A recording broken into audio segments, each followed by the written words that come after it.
How y'all doing? This is Preacher Man R&B, and this is another episode of Retro TV 91.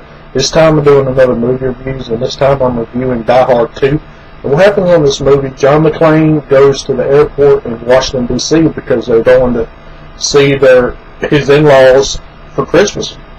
And his wife's on the plane. Well, John goes there, and he sees two suspicious guys, and who these guys are is a part of this rogue military op that's trying to get this drug lord to the United States to get him into a country that has no extradition. And John sees that they look kind of suspicious, so he follows them into the place where they got the bags at, where the bags go to get on the planes. And he gets in this big gunfight with them. And he winds up killing one of them, so he gets the fingerprints off the dead body and sends them to LA because he's an LAPD officer now instead of a New York officer. He's done moved to LA.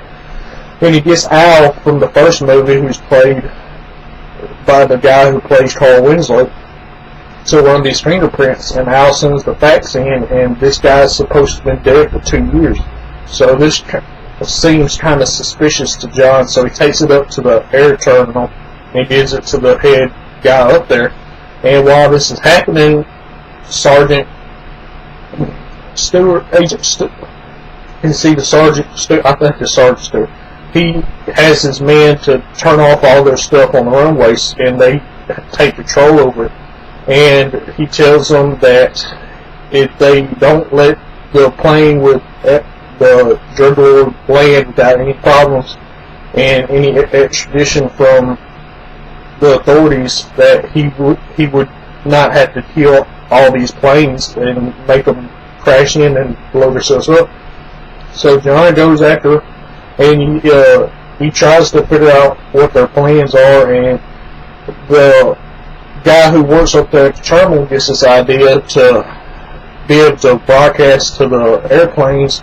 They have to go to the satellite to be able to do this, so he takes a SWAT team with him, and John follows him behind him because John's been kicked out. Now John has to go through the air vents and the ventilation systems like the first movie.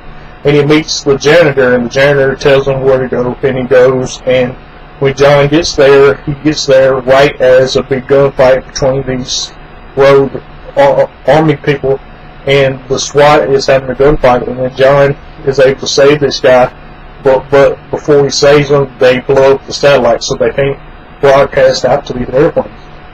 So John and this guy goes back to the terminal, and he figures out a way to broadcast to the airplanes because there's this beacon thing that tells you you're over the terminal.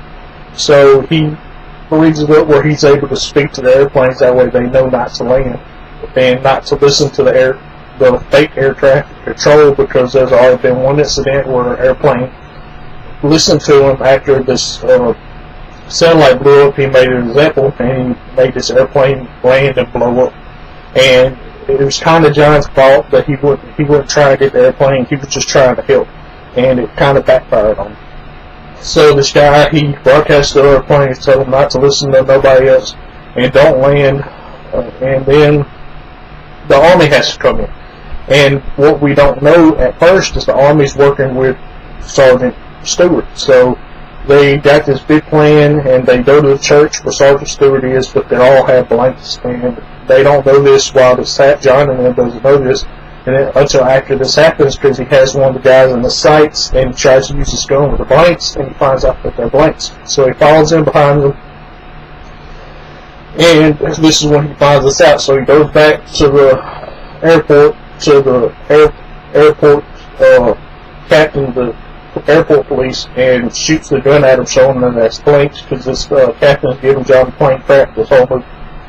And he calls it in, and before they could get to it, the sergeant and Sergeant Stewart and the head of that army division get the drug lord off the plane, and then they go on to another plane trying to get to another country without extradition.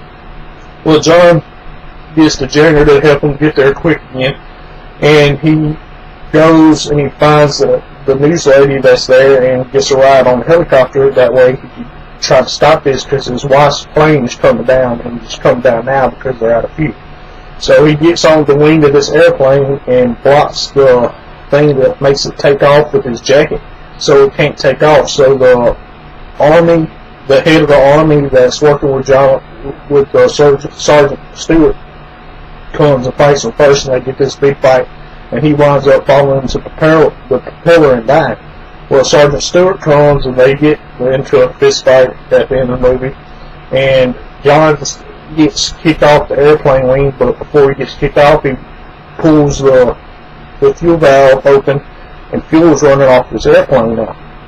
And John lands on the ground, then he takes his lighter and puts it on the fuel line, and it follows the airplane all the way up, and the airplane's about to take off. It's already in the air, then it explodes, and this is a way for the other airplanes to come in and land because they see this big old strip. And then John's wife gets off, and he saves his wife, and that's all that really happens on this movie. If y'all have ever watched Die Hard 2, tell me what y'all like about this movie. And this time I'm reviewing Die Hard 3, and I don't know when I'm going to be able to review that yet, so I'll just be looking for that.